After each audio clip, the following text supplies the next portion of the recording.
Hey, what's up, everybody? Today we're going to do a review of Ramit Sethi, and that is basically his financial advice, right? Not him as a person, of course, but the financial advice he gives. He has both a documentary on Netflix called How to Get Rich. He has a New York Times bestseller book, I Will Teach You to Be Rich. So today we're going to talk about kind of the positives and the limitations of his financial advice. My name's Brad. I'm with Wooten CPA. My goal is to bring peace to your financial responsibilities. One of the ways I do that is through these videos right here on YouTube. Please like this video, share this video. Also, subscribe to the channel so that you're notified when new videos come out. Thank you for watching. Let's jump in with the positives of Ramit Sethi and his financial advice. Number one has to absolutely be the exact same thing that I said about Dave Ramsey in the video that I did regarding his advice, and that is that he has undoubtedly helped a tremendous amount of people, thousands, hundreds of thousands, perhaps millions, improve their financial lives. So that has to be absolutely number one with Ramit Sethi as well, is that he is out there giving good, solid financial advice that will help you improve your financial life. I like that Ramit also keeps his financial advice simple. He goes through the basics of saving and investing and spending and creating a spending plan. And so his advice is easy to comprehend. He breaks it down in very simple language as well. It's not overly complex. Anyone who reads or watches is going to feel like this is something that they can actually do in order to improve their finances as well. So bottom line, number one, he's helped a tremendous amount of people. His advice is good, solid advice. Let's jump into positive number two, and this is one of my favorites, and this is actually what really puts Ramit above Dave Ramsey for me, and that is the language that he uses. First of all, he's very compassionate, very kind, very relatable. He uses humor a lot, and I feel like that comes across as more relatable. Dave Ramsey comes across more as a financial kind of guru telling you what you should do and almost kind of forcing you into doing it by using language that feels a little condescending to me, feels a little belittling, may provoke some shame. That's the exact opposite of the approach that Ramit Sethi takes. He's very compassionate. Now, he is very direct. He's very direct, and he will ask you some pointed questions, and he will point things out in your finances that need to be pointed out. But he does it just with a different persona here. And so that's all I'll say there is I like his relatability and his personality that comes across both in the book and in the Netflix docuseries. The other thing with language is I really like how he has dropped the terminology of budget. I've always referred to this as intentional budgeting. It still has that word budget in there. So I've actually dropped that, and I'm going with what he uses now myself, which is a conscious spending plan. And so I just think that the terminology of budget has a lot of negative connotations around it that kind of limit people from the very beginning just by hearing that term. And so by saying conscious spending plan, again, it's very simple. It's very straightforward. It's exactly what it is. It is a spending plan. You could even call it a spending and a saving plan, because not only are you planning consciously what you're going to spend, but also what you're going to save. And so I like the term conscious spending plan. I'm using it myself now as well, because again, like I said, it communicates what I was trying to communicate in a better way when I was saying intentional budgeting. And so we're going to go with that as well. But I like the language around what he uses when he's given financial advice. The other thing with language is he's telling people that he wants to help them get rich. Now, the name of the book, I will help you get rich. I will teach you how to be rich. And then the docuseries, How to Get Rich.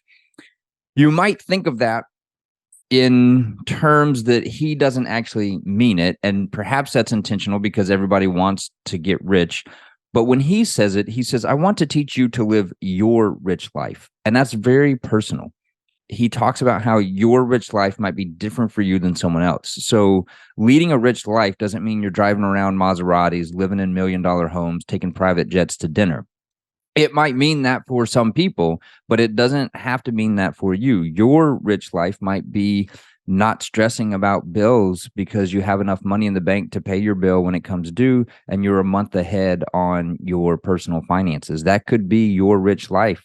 at least in this season, and then perhaps it changes over time. So I really like how he talks about defining first what your rich life is, because you need to know what your goals are, not someone else's, but what yours are, so that you can move towards those. And I really like that part of the language that he uses. I like that Ramit Sethi's advice is customized. Again, he talks about your rich life. He goes through different options and how things are going to look different for different people. Again, this is a limitation, I believe, in Dave Ramsey's advice, where it's one size fits all. I really like the customized approach of Ramit Sethi's advice. The next positive is Ramit Sethi really comes at this from a psychological standpoint. He understands that your financial decisions and the limitations that you've experienced in your financial life, yes, sometimes it is actually knowledge. And so he gives you a basic knowledge of the financial principles that you need to know.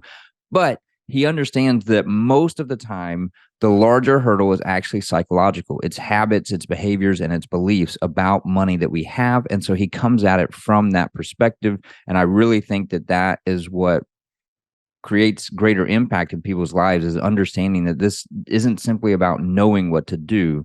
It's actually overcoming some of those beliefs that we have held deep down inside of us, and being able to overcome those in order to succeed at improving our finances. The last positive I'll talk about here is I also liked how he talked about automation. So, he talked about automating your bills, putting them up on auto pay, automating your savings where it transfers from your checking account to your savings account. And again, this just goes back to the simplicity of it. I really like simple solutions. I think that people can sustain them for much longer times. I do not like overly complicated things. Now, sometimes a complex answer is the right answer, but for the majority of people, the majority of the time, there's a simple solution that's going to produce better results in the long term than a complex solution. And so I really am for simple solutions that people can sustain over the long term. And that seems to be kind of the angle he's coming at it from too. So I really, really like that about his advice.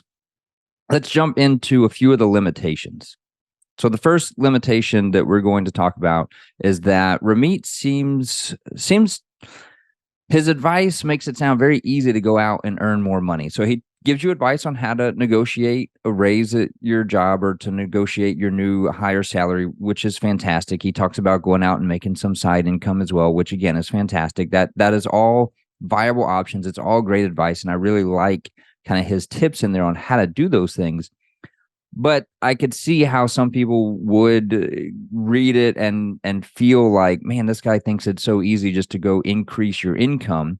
And so you might not like that about his advice, because different people, again, are in different situations. And that might be easy for some people to negotiate a raise at their job, or to go out and make some side income doing some kind of consulting or something on the side of their day job. But there might be other people out there who just don't think that that's realistic. Again, sometimes it is, and you just need to overcome that limitation. But all that to say is it might not feel approachable to some people in terms of how simple he makes it seem to just kind of go out and increase your income. A lot of times that's not as simple as he makes it seem. Another limitation is that some people might think that his advice seems indulgent. Again, he talks about living your rich life. He talks about if you really want to eat out all the time, that's perfectly fine, as long as you have the means to do it and you prioritize that and you cut back in other areas, then you're free to do that. And so, I think that again is kind of on the positive side, but I could see how a lot of people might think that that is just promoting an indulgent life. So if you're someone who likes more of a simpler life, a more scaled back, less consumeristic life, then you might find his advice to be a little bit on the indulgent side. But I would say that he probably would be okay with that.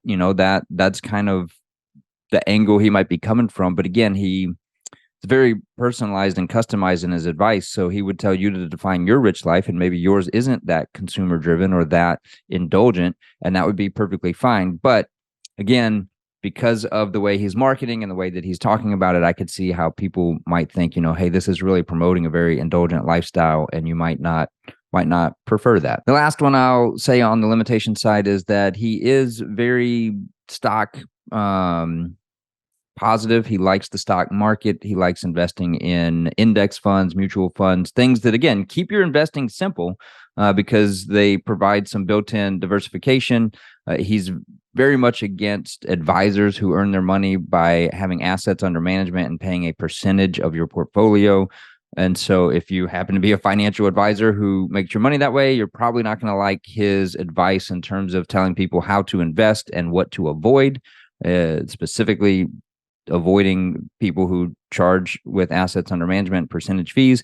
He does talk about fee-based financial advice, and that would be his preference if you're going to get financial advice. But he's very strong in stating that you don't actually need to really have a financial advisor in terms of what to invest in and in managing the money, because he's going to promote the index funds, the mutual funds, the target date funds that have diversification built into them, but also with that, very heavy on the stock market in terms of investing. And so if you're someone who doesn't want to invest in the stock market, you want to look at alternative investments, you might find that as a limitation in his advice as well, because he doesn't talk too much about other investments. That really is kind of his go-to, and his favorite investment would be kind of the target date funds, index funds, mutual funds, in the stock market. So there you have it. That is a review of Ramit Sethi's advice. Kind of overall, I really think that the positives outweigh the limitations here. I definitely would recommend that you watch the docuseries on Netflix called How to Get Rich, and then also that you pick up his book and read that. That is called I Will Teach You to Be Rich.